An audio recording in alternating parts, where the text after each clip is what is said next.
Okay guys, so I looked at some of your questions you guys are referring to for the review. So a couple of the questions that were asked were a couple of the radical questions, some of the questions that we're needing in this format here. So just looking at the questions, some of the questions were like the binomial, just the 2 out front multiplied by the square root or the radical 3 plus 5. So something along this matter is just simply multiplying the value through, and again, just the 2 goes with the value up front here. So it's just 2 radical 3 plus 10 that you're looking at. Okay, something along this line. I saw this as well. Question where we have, say, this multiplied by the 3 minus 2 square root of 2, like that.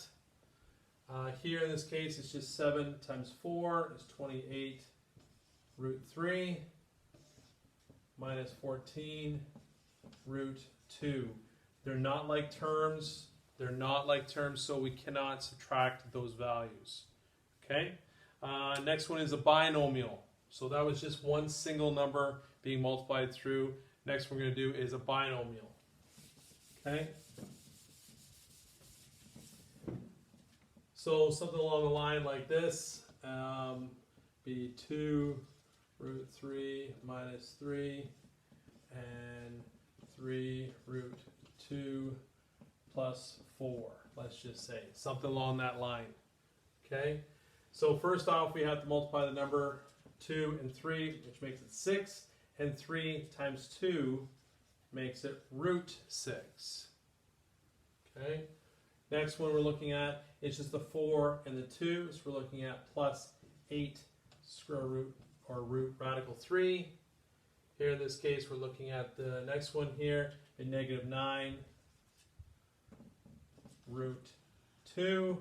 And then minus 12 at the end here. Again, we don't have any like terms here, so that's just being multiplied all the way throughout here. So those are some of the values you're seeing here. You're multiplying the coefficients, and you're then multiplying the radicals after. Okay, so those are some key things to note about that in that format. Okay, the next one we're looking at is a form of substitution. And this is from one of the worksheets. Y equals x squared minus 9x minus 18. And also y equals x plus 3. So the form of substitution here is plugging in the value in for y.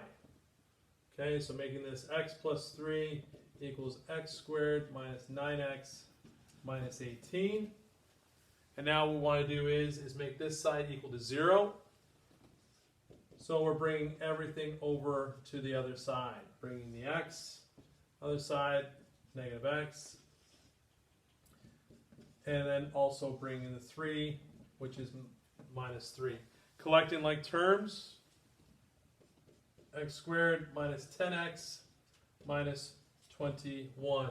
Well, here now what I want to do is I want to try to factor this out. So by trying to factor this out, I'm looking at numbers. So multiples of negative 21 and also adds to negative 10. I got 7 times 3, but since it's a negative multiple, I have to have one as a negative, one as a positive. So this is not going to work. When you cannot factor, you have to use quadratic formula. Remember, negative b plus or minus the square root of b squared minus 4ac all over 2a. Okay, remember that formula? Make sure you know it. Make sure you have it understood.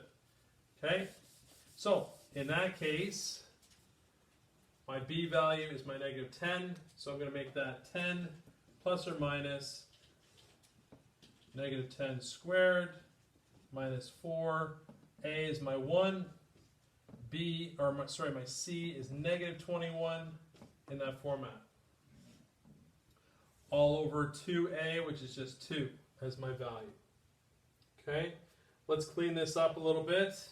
Make that 10 plus or minus 10 squared is 100 plus, we've got two negatives, plus we're looking at 84, so 184 as our value all over 2. Okay, the radical here needs to be simplified, so we need to simplify that radical. So let's do that. Above. Okay, so this is going to move up.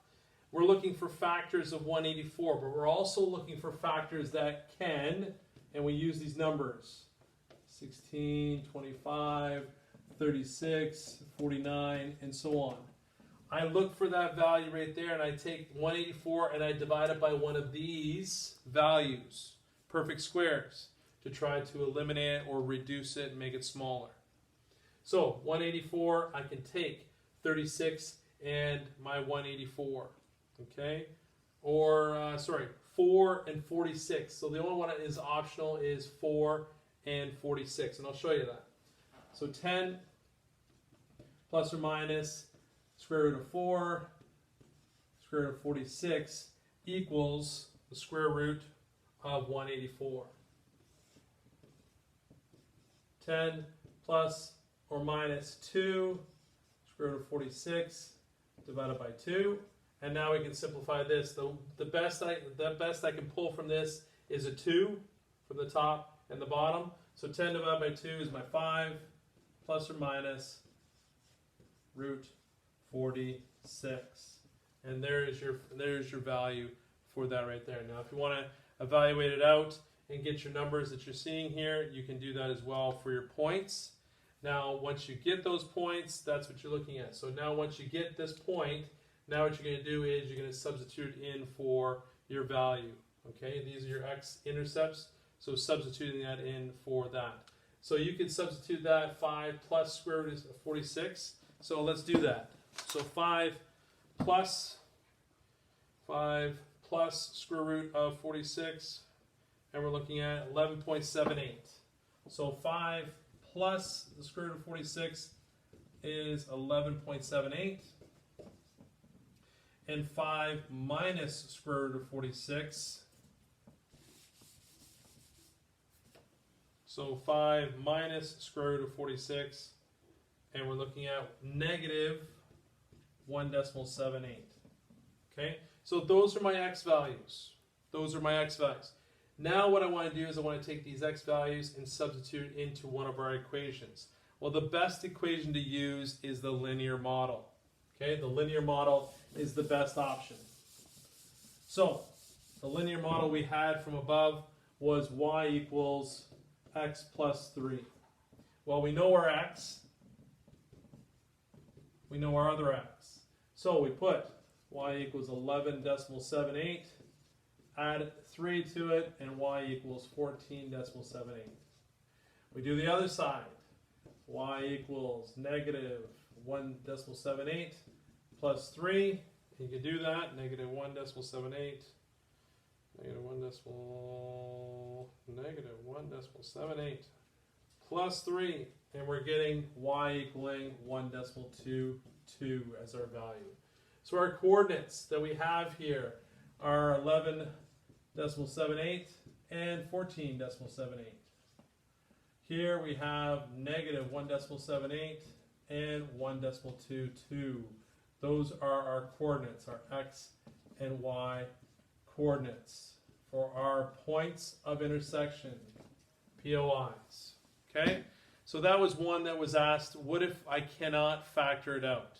So using the quadratic formulas, doing all that stuff, and getting your values and substituting them in. It takes a little bit longer with the quadratic formula. Obviously, that's the next step. But again, if there's not a way of figuring out by factored form, that's what I want to do. Okay? Next one. There was another one.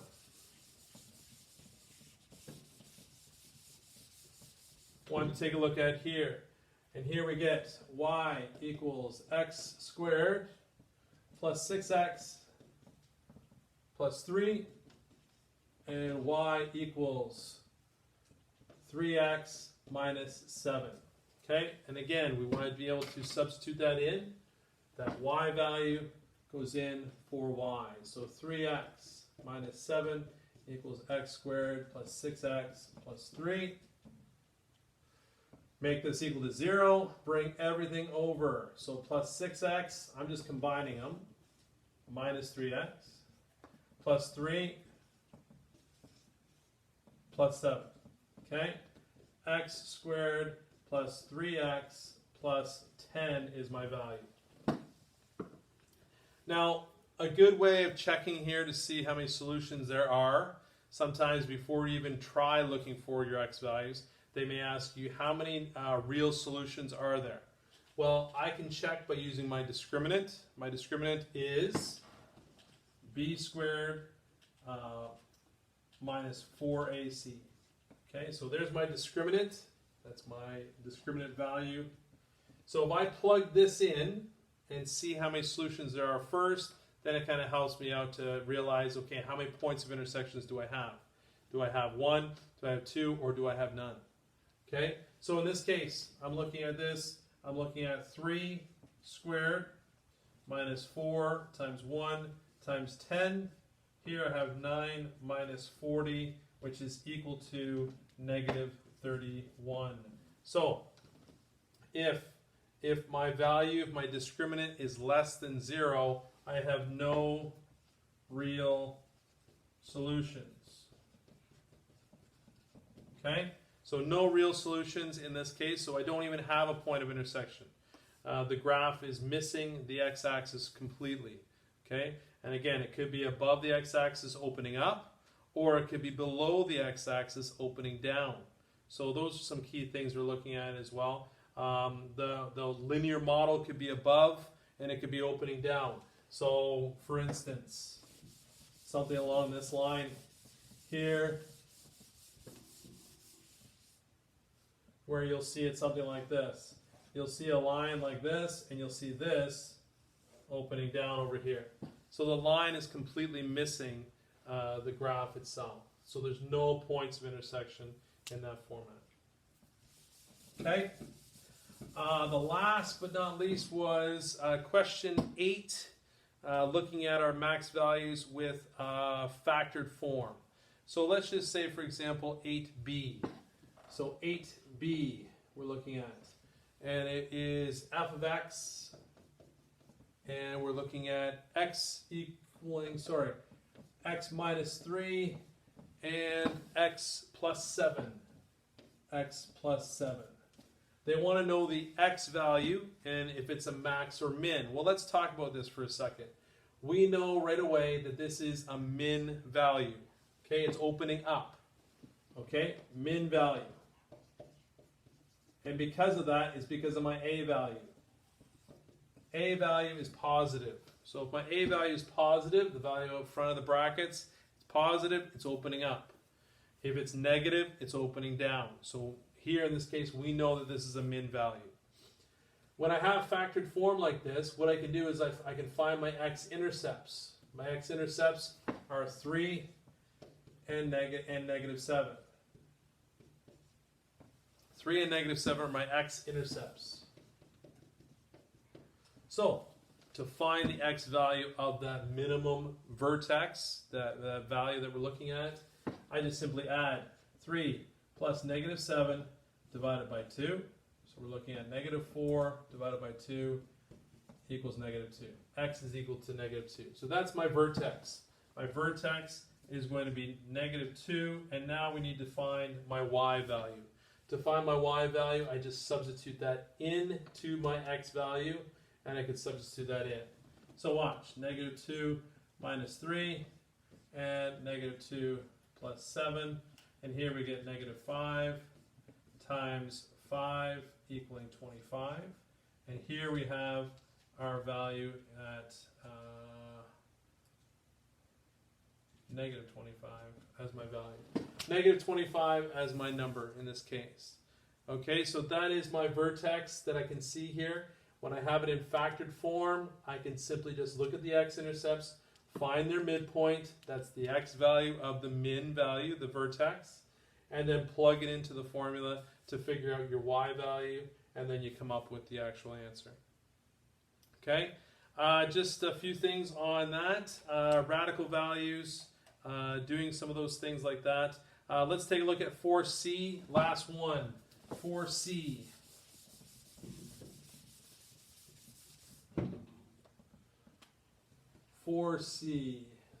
So 4C is f of x equaling half x squared and minus 5x plus 15. Okay? So again, we're looking for this right here. It's asking for the vertex. It's in standard form. So the only thing we know here is, off the bat, is, again, it's opening up. It's got a y-intercept of 15. We can see it in that format. What we want to do here is we want to complete the square. Anytime we have it in standard form, complete the square to look for any max or min values. So in this case, I'm going to take the two values. I'm going to factor out the half. And I'm going to make this x squared minus 10x. I'm going to stop right there, okay? Because that's my new b value. I want to take that new b value, negative 10 divided by 2 equals negative 5. And I want to square it to make my perfect square. Put the negative 25 outside, plus 15. Okay, so that's just off to the side. Just do that off to the side. Finding your b value, or that new b value, dividing it by 2. So it looks like this. A half x minus 5 squared. Half times that is negative 12.5 plus 15. And we're looking at this. X minus 5 squared plus 2.5 is my value. So my vertex here is 5 and 2.5 as my number. Okay? And it's opening up. So we can do a little sketch. Our sketch is going to be simple. It's just going to be a little thing like this, over to 5. Here's my 2.5 right there, and it's just opening up like that. Okay? If you want to do your step pattern, you can. You can do your step patterns with your 1, 3, and 5 and do all that stuff as well. Multiplying it by a half because that's your a value. Okay? You can substitute numbers in if you want. You can substitute numbers in if you like and find out your values. I know it's 0 and 15. That's 5 over to the right. I can go 5 over to the left and that negative 10 and 15. That's another thing I can look at for my graph.